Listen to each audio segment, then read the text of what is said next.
Been a minute. Been an hour. Been a week. Been some months. Been some days. Some seconds. Or instantaneously, a moment. Your relevancy of the time, as you can see, is a bit irrelevant, right? Isn't that right, Zuki? Interesting. Anywho,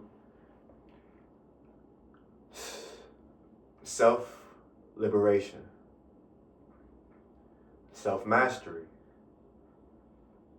Yeah, I think this is a big one. It's a beautiful topic. Sometimes some of us has fear to face this type of topic because it has to deal with the self, with ourself, the mirror. Hey, don't think about jumping up there, man. I'm trying to get busy real quick, you know what I'm saying? Feel free to like sit next to me if you like. Hey, don't say I didn't offer. But yeah, you're with yourself all the time. At the end of the day, it is you in the mirror, or the very presence that is watching you be you, which is you still, isn't it? Mackenzie is sitting here, Mackenzie is talking to the camera, and while Mackenzie is doing this, the real me is watching Mackenzie speak and present his perspectives and offer it to the world, because you know we have so much to offer one another to one. But yeah, man, as they say, ain't nobody coming to save you. It is you that will be saving you, indeed. And from there, you teach people how to do it, or without teaching, you just be. And therefore, with your beingness, ends up teaching without even teaching. It's pretty cool. It's pretty fascinating. It's quite interesting. Subconsciously, we ask for these lessons to come to us. We create them. We live them out. We experience it and see what we can gather from ourselves, as we are the master of ourselves. I am no slave to nobody. You are no slave to nobody. So therefore, act like it and be like it and know it.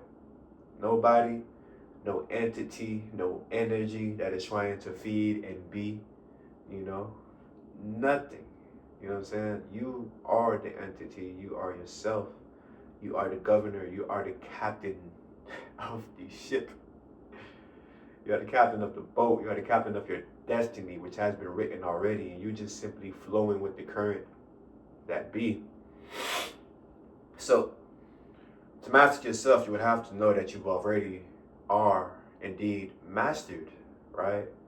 But of course, as we go through life, weaving through reality, reality tends to present us things that seemingly looks like we need to be better at, or be good at, you know, or cling to, and see what is there to be unfold and unravel, when reality is just simply meant to be experienced as the air that I breathe in and the air that I breathe out. That's experience, you know. Use that foundation and apply it to everything else in your world, in your reality, in your life. Then you come to understand the grand scheme of things. I have some type of comprehension that essentially makes sense to the beholder, that it makes sense to you, right? It's fire. Like, it's all fire. It's beautiful. It's magnificent to be within the unfolding of life and have the choice to rather wrestle with it, right? I used to wrestle, so excuse me. Palmer, look at me. But wrestle with life itself, or simply surrender and be, or in a religious context, have faith, as they would say. But truly, it is fascinating, right? And so we meet other people, and you know, they drop it like it's hot and say what it is that needs to be said. There's no coincidence, right? Whether it be the people, the circumstances, the places, events, all of these things are here to reveal more of the self, right? So that I can liberate myself. The more I have, the more I can do and be better. But in the same context, the less I have, the more I can do and be better, because there is infinite ways, infinite measures to approach this beautiful liberation of the self, right? Shout out to the being that I was in contact with, as she is on her road of mastering herself. Something beautiful has been presented to her, and at the current state that she's at, she wasn't able to grab hold of it. She's simply in need of mastering herself, and it is a beautiful realization to which I profoundly respect, right? And I'm like, yo, do your thing. Do your thing. I am not here to get in the way of nothing. I am here to propel, you know what I'm saying? To provide that presence, to be an example, etc., etc. And it's a beautiful thing. Not many people come to that realization. Not many people want to look at that mirror.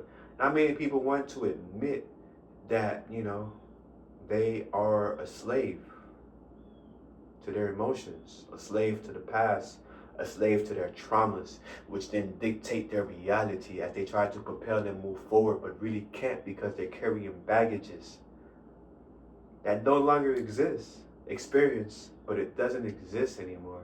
But they have to come to that realization, of course, right? Ain't nobody coming to save you. Real talk. You are the savior. Whether it be for yourself, whether it be for your family, whether it be for your partner, your children, your fur animal pets in the house, all of it is here.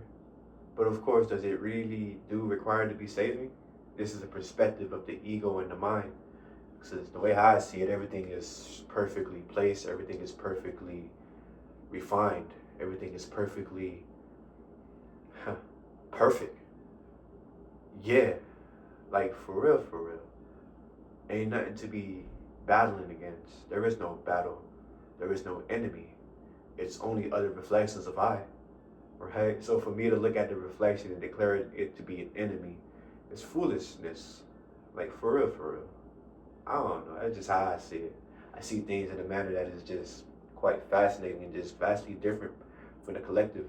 I don't really care what the collective is really doing, honestly, because there are many other things and powers that be that kind of move and orchestrate how the collective should respond and be, while I remain outside that bubble and just experience and be, right? It's quite fascinating indeed, outside looking in or inside looking out. Well, I feel like I'm speaking in poetry. It's crazy. But then, I realized that my conversations with other individuals are becoming even more poetic. It's quite fascinating. And I don't even try to do so. I'm just being myself. I am an artist. I am a creator, as the reflections that this video may attract or do attract. It's fascinating, but this is what it means to use words, or language, which is a filter mechanism, a middleman, to convey the energy that I'm vibrating and trying to say. So I have to use language in this manner. And the way how I like to use it is very playful, right? Metaphoric similes, it's imagery. It's like painting and writing. It's fire, bro. I can't make this up. It's like, yeah, I don't know. I find beauty in the simplest things. I found beauty in the complexity of things as well too. There was no in between, right? There was no in between. So approach it with the right balance, as our forefathers and ancestors have created and produced into the world, which is called ma'at.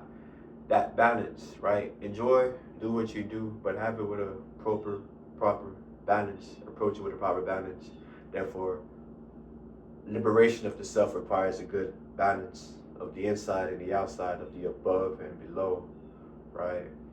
And with that approach, fam, you there, essentially. It's like a matter of a moment of realizing that, oh, self-mastery is already there.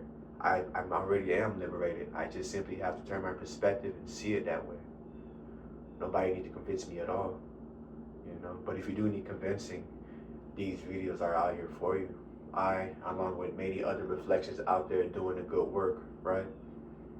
And trying to remember ourselves back to where we have forgotten and fell into, right? This is a beautiful experience, and this experience, we learn to know who we really are and return back as whole.